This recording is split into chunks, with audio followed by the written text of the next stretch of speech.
Yeah, hi, this is Dhirendra. Today we are going to discuss how Sita was born as per different versions of Ramayana and one or two versions of Mahabharata, and what are those qualities if Sita is personified which makes it one of the most prominent characters in Ramayana.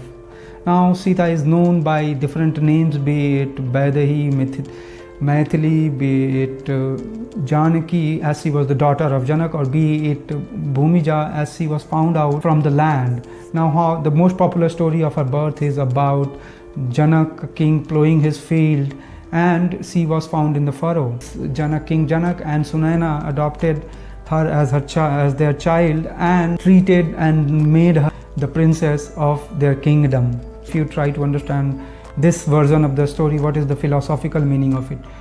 Before the Valmiki's Ramayana, there has been said to be a goddess, deity of agricultural fertility who was named as Sita. So it looks logical that Valmiki Ramayana and other forms of Ramayana or other forms of stories of Rama adopted Sita as one of the characters who was going to be the main agenda of the whole story called Ramayana. So that makes it logical for us to believe that the popular version of Sita being found out from the land. She was found kept in one of the basket kept under the land when he was plowing. He was plowing because that was supposed to be the ritual of those times, as kings and queens were supposed to be directly appointed, sent by the gods to take care of the whole kingdom. So if someone like who is nearer to the god starts an activity of plowing, then the whole kingdom is supposed to have fertility, is supposed to have prosperity, supposed to have growth and happiness in their kingdom.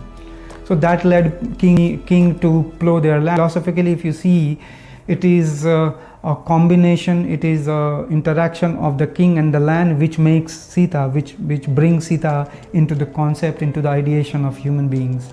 The other version of the story is about when she is said to be the biological daughter of King Janaka. So that is one story. Upkhyan in Mahabharata and Vimla Suri's Paumacharya, Sita has been said to be the biological daughter of King Janaka. In the other version of the story, in Ramayana Manjari, she is said to be the spiritual form of Menaka.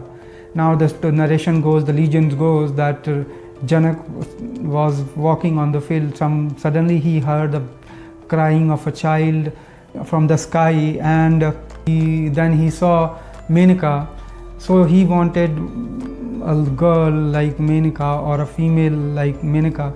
So Menaka appeared in the spiritual form of Sita, and hence Sita is said to be the spiritual form of Menaka who was given to King Janaka. The other version of Sita's birth is about the reincarnation of Vedavati. Now in some version of the Ramayana, it suggests that Sita was reincarnation of the lady called Vedavati, who was devotee of Vishnu, who wanted to be the consort of Vishnu, and she was praying, she was doing that penance, and in the process she was right to be molested by Ravana, as a result of which she put herself into the fire. So here in this version of Ramayana we see that Vedavati becomes Sita in her next life in order to take the revenge for the lustful eyings, or in order to stop her from being the consort of Vishnu, and which finally she becomes the reason of his death in Ramayana. In the 9th century Gun Bhadra Uttar Puran, we see that Manivati is born as Sita. Who is Manivati? Manivati is the daughter of Amit Vega. She was an ascetic, and her asceticism was disturbed by Ravana, as a result of which she pledged to take revenge on Ravana. Manavati later is reborn as the daughter of Ravana and Mandodari. But astrologers predict that this child is going to end his lineage, as a result of which Ravana orders that girl need to be kept in some basket, buried under the earth in the kingdom of Mithila, and from where Mithila king Janak found Sita. So that kind of story correlates in a different version. Sangh-Dasa's Jain Ramayan and in some Adbhut Ramayan, Sita is born as Vasudeva Hindi, who is the daughter of King Ravana. And in this version, astrologers predict that this daughter is going to end his lineage by killing him. Fearful out of the prediction, Ravana orders Vasudeva Hindi to be buried under the earth. And later on she was found out by King Janaka as in other version. Hope these 5 versions of Sita's birth is informative for you. In this section we are going to discuss how Sita has been as a character very interesting, very appealing, and is relevant for our times in this modern age. Sita is said to be the goddess consort of Rama. She is said to be the ideal wife. She is said because she had been with Rama for 14 years in exile. She is said to be a great mother because she was the one who was pregnant, and she was the female who was a single mother, raised her kid in the jungle. She is said to be the ideal daughter because she had followed all the orders, all the customs given by the parents. So what makes Sita great? One of the first quality which makes Sita great is because if you see her life, it has been a life of unpleasantness. There has been too much of hardships in her life. For the first exile, she was with the husband, but she didn't plan it. It was Rama's dharma to follow father's orders, but it was her dharma to choose or not to choose.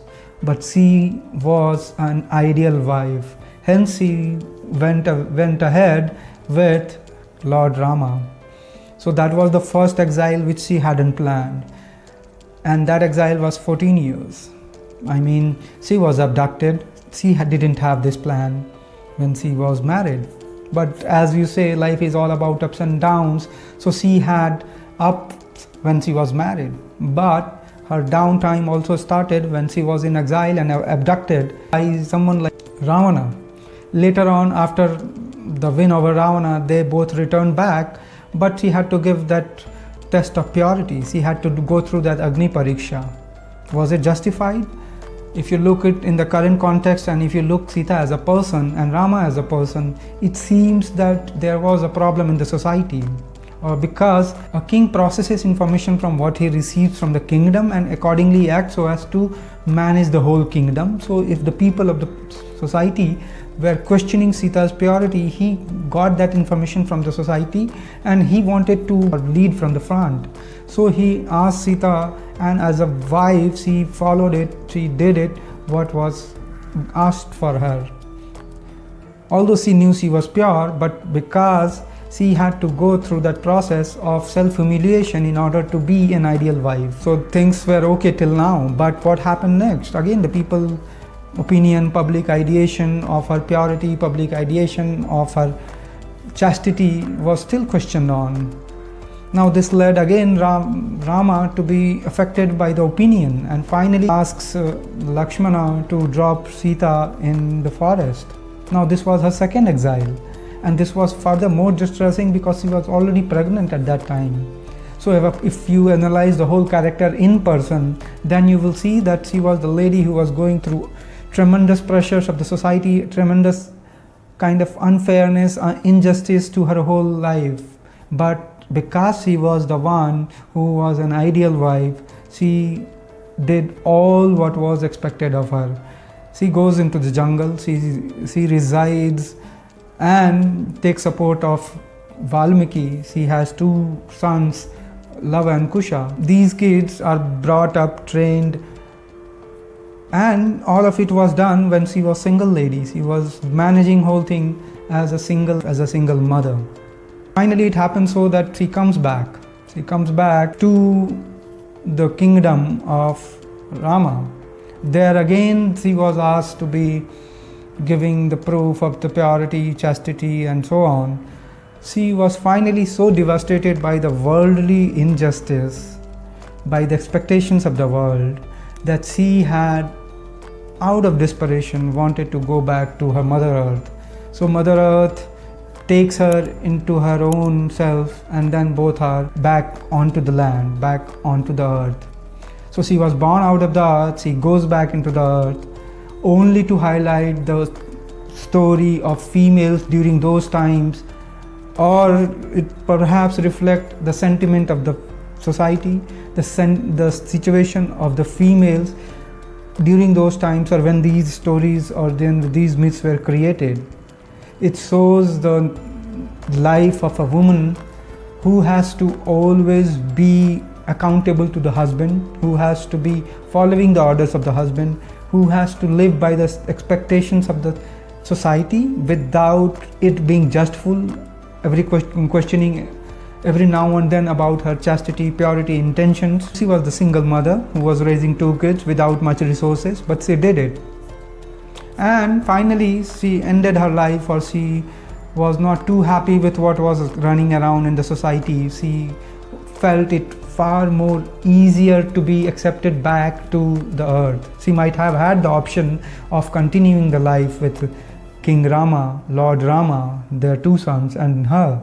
But the story has to be mythical, the story has to be engrossing, the story has to be an epic, and hence there has to be a sacrifice, there has to be a partial loss, and the loss was of Lord Rama's. So hope these qualities of Sita makes it more respectable, makes her more affable, makes her a character who was valiant, who was compassionate, who was having all the qualities of an ideal woman. But was the treatment given to her right?